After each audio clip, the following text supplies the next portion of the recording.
Alright y'all, I have started and stopped this video several times, mostly because I just be over here yapping, and then in the middle of it I had post-yap clarity and I realized like I don't know how any of this is gonna make sense, and I don't know if I can edit this to make sense at the end, but just know that I'm trying and I think I know what I'm talking about. I'm trying my best, so I'm gonna try to break this down as best as I can. Hi, by the way, my name is Jadelynn. This is my channel, Oh My Days, and I decided to turn on the camera because of the shenanigans that have been ensuing over the past 24 hours that I'm sure anybody who has a toe dipped in pop culture probably knows about, which is this quote-unquote beef between Megan Thee Stallion and Nicki Minaj. And I come here as just a humble girl, a fan of rap since I was like, literally rap music is some of the first music I've ever had a connection to. I actively search it out, listen to it. I'm a lyric type of girl. It's my thing, okay? And so imagine my shock when yesterday, at this point, because this is the 27th over here. Imagine my shock yesterday when I log into twitter.com, I see, oh, okay, a hiss drop. So I go, I listen to the song, I hear it twice. I said, ooh, this is a great song. I don't expect anything, you know, less from Megan Thee Stallion. I feel like she's always someone who really tries to push her craft and push her pen, whether it be, you know, lyrically, visually, conceptually. She's always turning something that kind of makes you think, right? So I listened to the song twice, and to me, and probably anyone with any sense of media literacy, it's very clear. The message is very clear, out in the open. The people who those shots were meant for, direct hit. The name was on the bullet, direct hit, delivered. It is what it is. Aubrey, I'm looking at you. You deserved every one of those shots. And honestly, she should have came harder, but I have to admit that I giggled at the cosplay fake rappers, or I'm sorry, cosplay fake accent line, because that's just comedy. To ask you a question, yes. Where the did your accent go? It went out the window. Where did that go? Before I get into what I really want to talk about, I just want to say congratulations to Megan Thee Stallion on your release. She's someone that I will always be rooting for, cheering for, so clap it up for her. And also, just to say that you can never ever come for a bitch that has the power of God and anime on their side. Don't fuck with me! I have the power of God and anime on my side! Absolutely. You can never come for the weebs. It's just not gonna happen. Alright? Very resilient brand of people, I would know. So, I'm like, let me keep my train of thought. I'm gonna move over into why I really turned on this camera, and it is because of the shenanigans in the show that ensued not even an hour after the release. I'm like, come on man, you didn't even let it marinate. Not even an hour after this release, we have Nicki Minaj going on Instagram Live, sharing a snippet of a song. I heard someone call it premeditated bars, which is hilarious. Premeditated bars at Megan Thee Stallion's expense, which went something, I'm pretty sure her exact words were, bad bitch like 6 foot, I call her Bigfoot, bitch fell off, told her get up on her good foot. Okay, I have many things to say about that. Number one, we have rhymed foot with foot 3 times in a row. And I don't know about y'all, but I don't think that's how rhyming works. I'll admit the delivery of it, you know. Nicki's gonna give you the Nicki delivery, so that did what it needs to do, whatever. But the line itself, I'm like, that's not very clever, and like, I'm not gagging. I'm not gagging. For several reasons. So, before I get into why, I just want to mention that this is in no way a hate video towards Nicki Minaj. I would not go out of my way to call myself a barb, but Nicki Minaj is, I would say, a very polarizing figure, probably to many. But for me, my relationship with Nicki Minaj is that her music, specifically like her mixtape era up until Pink Friday is some of the first music that I ever went out of my way to actively search for. I believe that album came out when I was about 12 years old, so like a 7th grader. And so like for me, that informed a lot of my early music taste and what I found like cool and stylish and fashionable, right? Because I think when we talk about female rappers, I would say that Nicki Minaj is probably top 5, maybe even top 3 of all time. I don't know where to put her, but she's somewhere, you know, very high up, right? But when we want to talk about people who have had such an impact on the pop culture landscape itself, she's easily number 1 in that space. I think you would be very hard pressed to find another not even just female rapper, another rapper in general who could kind of, you know, go head to head with her for that spot. That's hers.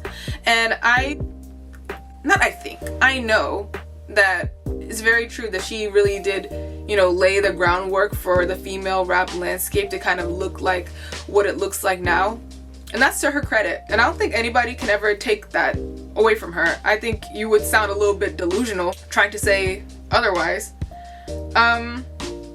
But in that, I feel like there's a lot of insecurity that are starting to slip through the cracks of Nicki Minaj. And I feel like it's been going on for a long time.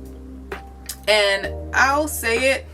I don't want to say, well, no, I'll say it. Nicki is definitely the problem. And I was about to say, what I mean by this is... But what happens when the talk isn't cheap? And it is what it is. Well, what I mean by this is Hillary Clinton. What I mean by this is that I don't think that it just so happens that everybody just hates you. Everybody just, they don't want to see the kid win it. I don't think, it's not giving that. It's never gave that.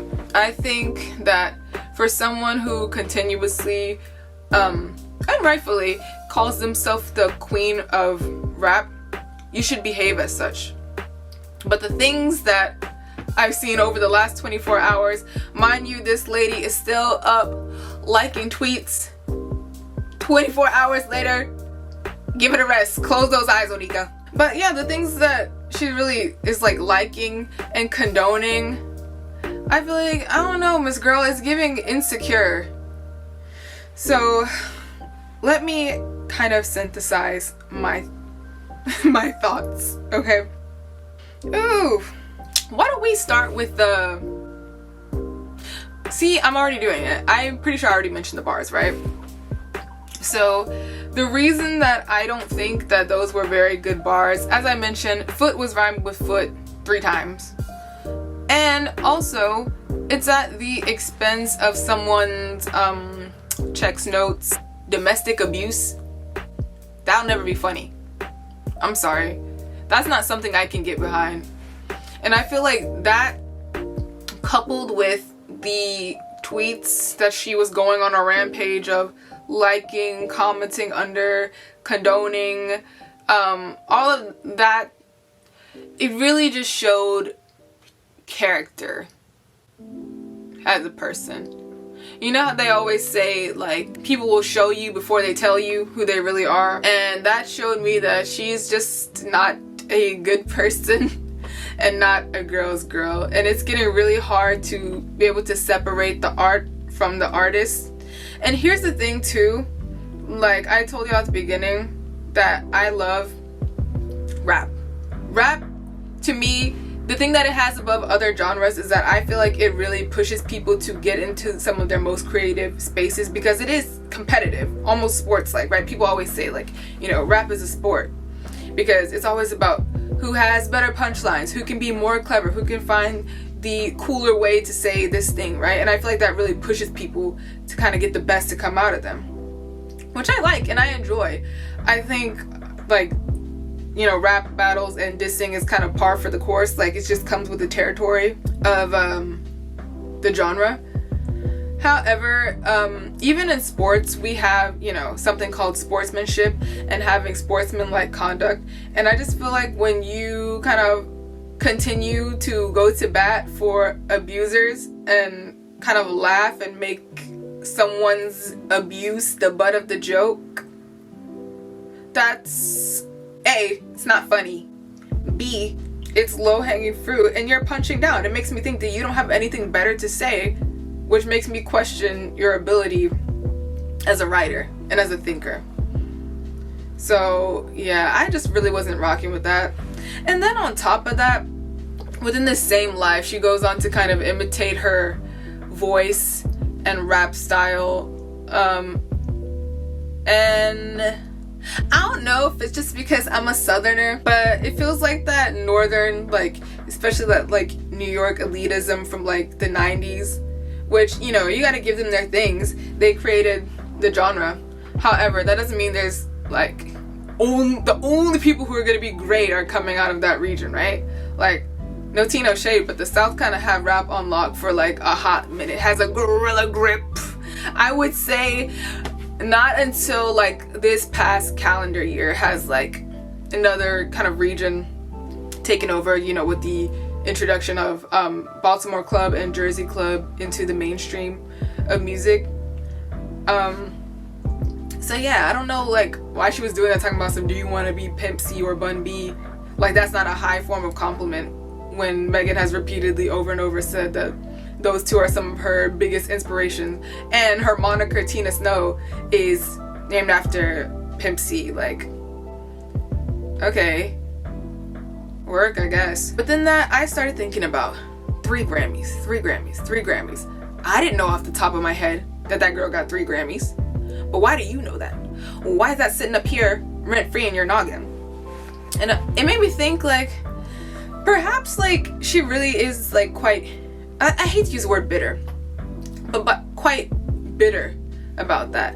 And if I was her, I would honestly feel a little bit slighted too, but I feel like that anger is very misdirected. Because I went and I looked up who are the female rappers that have Grammys, right? And so this list from hiphoppush.com lists 9. There's one person that I'm not sure if they're considering a rapper or not, so I'm gonna mention that person and call it like, you know, a 10 altogether.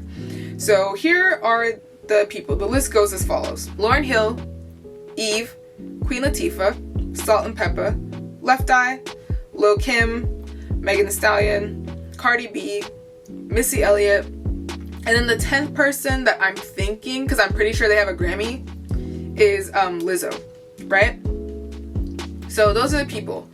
And when you look at the landscape of people who are making music within the same time as Nicki Minaj, the 3 people would be Megan, Cardi, Lizzo.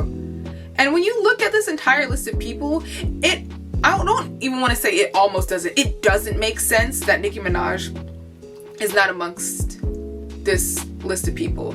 And I feel like,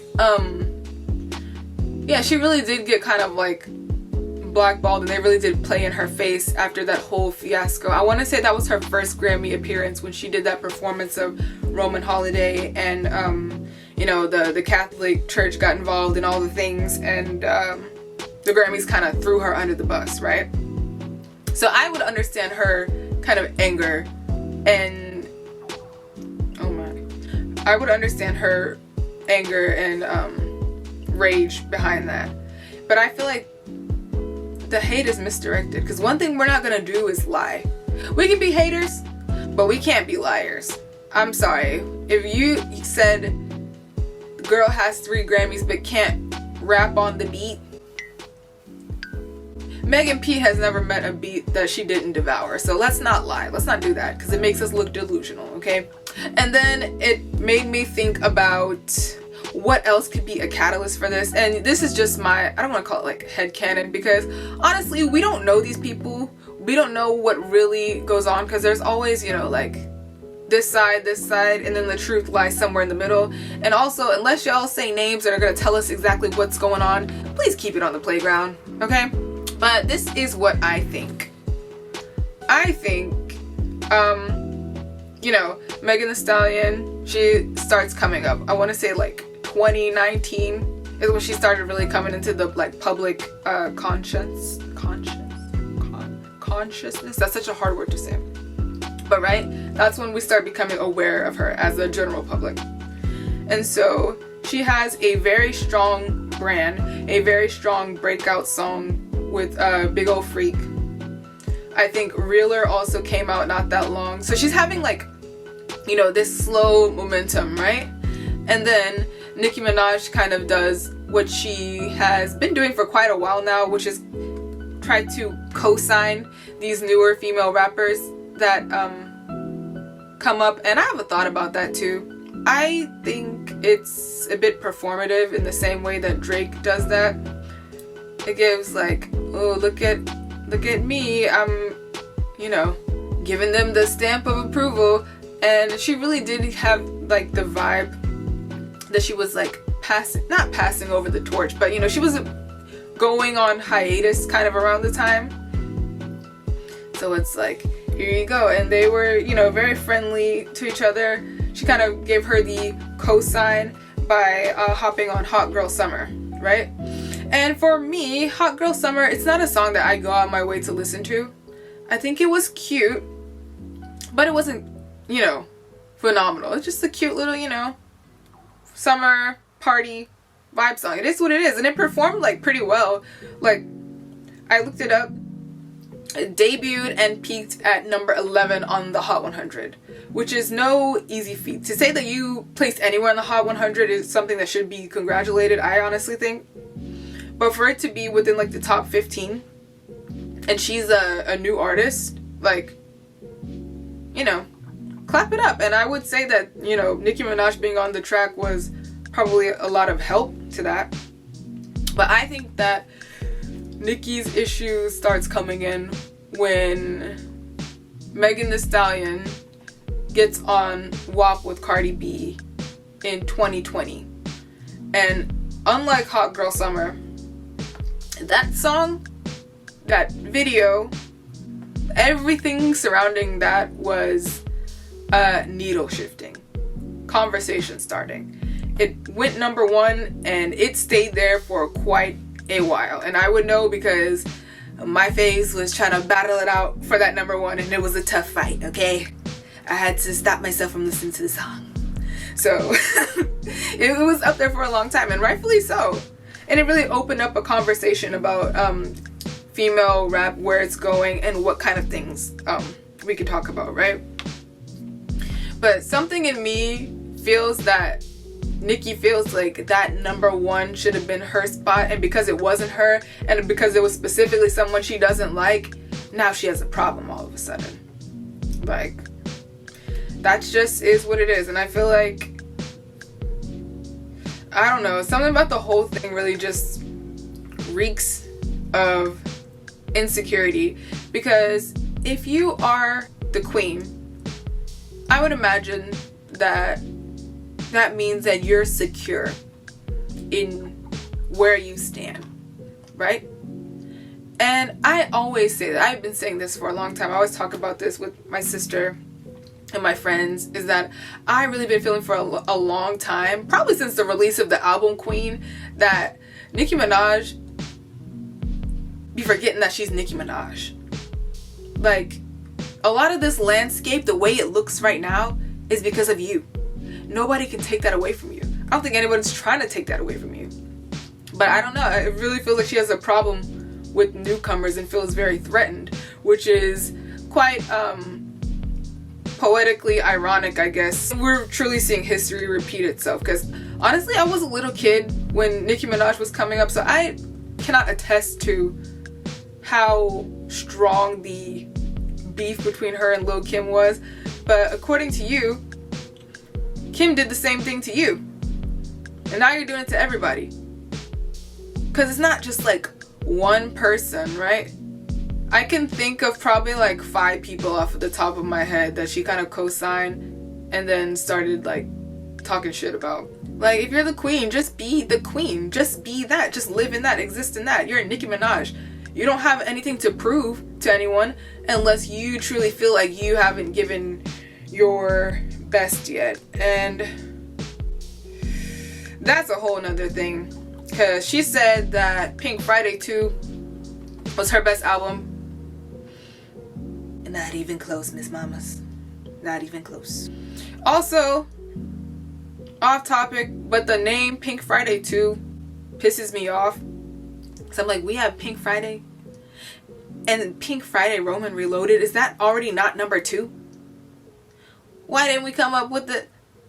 It could have been number 3. I don't know if that just doesn't roll off the tongue as well, but okay. Sure. But also... See, now I'm getting off topic. But also, the problem that I had with Pink Friday 2 is that I feel like we're gonna call something number 2. I expect it to be like an elevated version. Pink Friday is an iconic body of work, an iconic album in itself. That's a big name.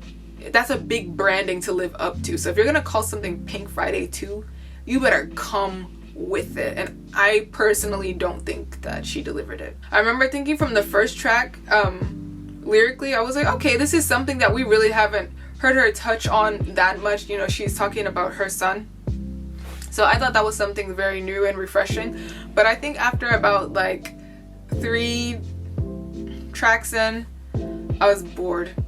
I did go through and like listen to the whole thing, but it didn't really impress me. I had some songs, I did bookmark them, that really stood out to me. One of them being F the Club Up, or F This Club Up, which I was enjoying up until that Stay in Your Tory Lane, Bitch, I'm Not Iggy bar. Because the same problem I have with that is the problem I have with the 1 fish, 2 fish, 1 foot, 2 foot, good foot bar, is that it's at the expense of somebody's domestic abuse. And I don't think you want to do that, especially after saying that your relationship with one of your past partners ended because of domestic abuse. Yeah, let's not do that. And that's the thing, like, it's not giving girls girl. It's giving I'm not like the other girls. I'm not like the other girls. I just stand with the niggas in the room. I'm this, I'm that. Like, it's very much that kind of vibe. It's okay. Oh my. Oh. Oh. It's okay for there to be more than one. And I feel like that's a whole nother can of worms to open about why in music it seems like there can only be one black woman dominating at one time. Only one of us can be great at one time, right? Otherwise we get pit against each other, and it's like, oh no, you know, people be like, why are you pitting 2 queens against each other? But no, literally, why are we doing that? Misogynoir. That's why. Patriarchy. That's why. Yeah, and I personally, this is just my opinion, Nicki Minaj's brand of feminism doesn't sit right with me. It reminds me of Taylor Swift's brand of feminism, which is basically like, if you're mean to me, like if you don't like me, then you're not a feminist. Because Nicki is protect black women this, black women that. But I think that only rings true for her if that black woman in question's name is Nicki Minaj. Because if it was really protect black women, I don't think we would be going up for abusers. Not we, cause not me, definitely not me. When I say we, I mean you. And when I say somebody, I mean you. I don't think you would be going up for abusers the way that you do. I'm like, what was it that Cat Williams said? You having an unnatural allegiance to losers is not like you. Allegiance to losers. Quite literally, allegiance to losers the way you do if it was protect black women. We wouldn't be making jokes at a black woman's expense over domestic abuse if it was protect black women, right? Ooh. We wouldn't be doing that. Because I'm like, your husband that you chose, your brother that you chose to help out, 6ix9ine who you chose to collaborate with, and now Tory Lanez and Party that you're choosing to go up for. going up for the man who actually shot her, because he did. That's the reason he's sitting in jail, okay? There are facts behind it. People didn't just make that up. He's not sitting in there just for the fun of it, just because people said, ooh. No, he's in there because he did that shit. Yeah, I don't know what else to say. I don't know how this is gonna come out in the video, because like I said, I have like the brain of a goldfish. The thoughts just be going from here to there, here to there.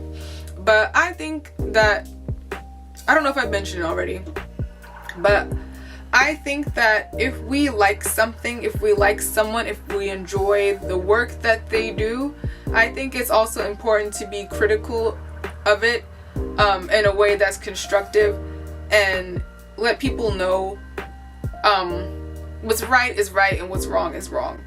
And that's the thing I wanted to say. The thing that I've been thinking for the last 24 hours is that Nicki Minaj, I truly believe that she's just in an echo chamber of people saying, like, just hyping her up and telling her that she's correct. It's reminding me of my, I don't want to say problematic fave, because fave is a little bit questionable right now, but it's reminding me of Kanye West. The way that he shows out and there's all these antics and all these outbursts, and people just continue to give him a platform, just continue to let him speak because he's real, right? Same kind of energy. This is not the first time. She just did this the day before the song was released. She posted that TikTok, she got a notice from TikTok for basically harassing these people in the comments. One of them, I was so confused, because the girl basically said, like, girl, you're Nicki Minaj. Not as an insult. It's like, girl, you're you. You have made the infrastructure for this shit. You're the queen. Stand in that. Just be you. You are you. You're the icon that you are. Just be that. And she took that as an insult. How? Girl, let's do the math. The reading epidemic is something serious, because I don't know how you could flip that. I don't know any way you could flip that to take that as an insult. I think that's just somebody being constructive. And I think that's the problem. There's nobody around her giving her constructive criticism. It's an echo chamber of fans and people who work with her, who basically are making money off of her, that are just telling her, like, yeah, girl, you know that meme where it's like two broke ass niggas calling each other broke ass niggas? That meme where it's like two dumb bitches telling each other, yes, girl, back and forth. Very that. Cause one thing about them barbs, they gonna follow behind their leader. And they're just as unhinged as she's being right now. Cause when I went through that lady's likes, atrocious, honestly. And I'm kind of sitting over here, I'm laughing, but not because it's funny. I'm laughing because it's so, like, I don't even have the word in English to describe the feeling. So dumbfounding is the best thing I can call it. It's so dumbfounding, the way that she's acting. And I don't even think, because, you know, a lot of people are like, at your big age, like, yeah, also like at your big age, and she's what, like 41, 42. But when you look at her age peers, like, I know this comparison has been made a lot, but just for the sake of this video, we'll make the comparison here. Queen of rap, Nicki Minaj. Queen of, this is such a hard, because this person is so versatile and so good at what they do. I don't know where to categorize them. But I was a queen of pop / R&B, Beyonce, right? These two people have collaborated with each other. These two people are the best respectively at what they do, right? Also, their age gap is not that big. I think Nicki might be born 1982? Beyonce is born 1981. So a 1 year age gap. Can y'all imagine Beyonce coming on this here internet and acting a plumb fool like this? No. Because when Beyonce has something to say, you know what she does as an artist, as a creative? She puts it in the music. She puts it in a visual. Mind you, Giselle, I'm still on your ass about them visuals. But, you know, it comes out in the work so that people can appreciate it. I think that's why she has so much accolade behind her work, right? And for someone as theatrical and with the antics as Nicki Minaj, why are we not seeing any of that translated into like things with more lyrical substance and visuals behind it? I really be thinking about it. For someone so animated and so unique, I don't know what's going on. Like, I'm not saying like visuals are not everything, right? But it's a part of the entire experience of like a body of work, I feel like, right? So yeah, just put it in the music, girl, and let's not yeah, just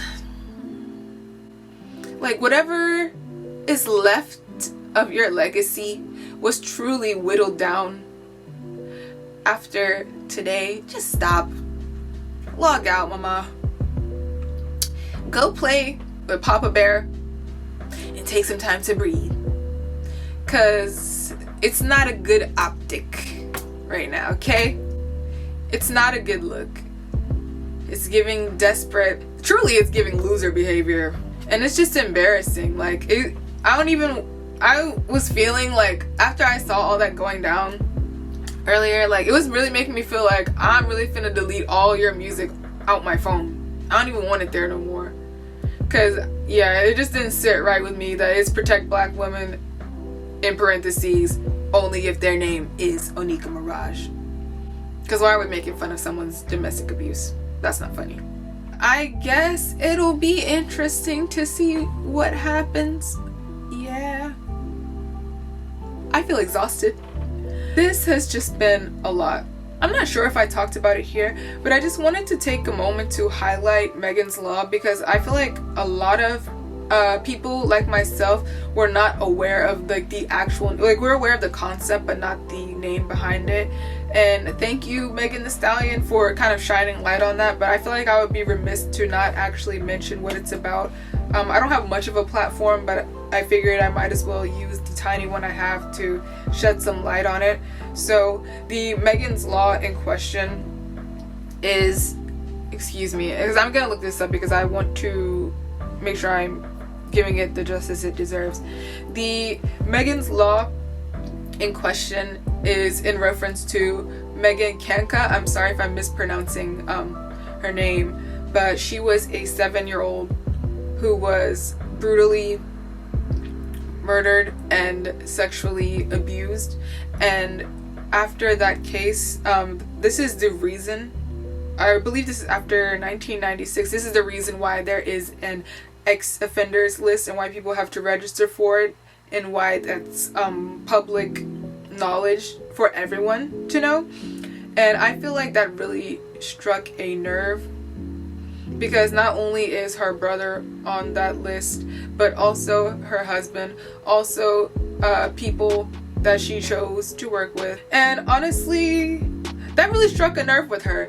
And I'm not sure why, probably because she feels some type of guilt and she knows that she continues to align herself with such people.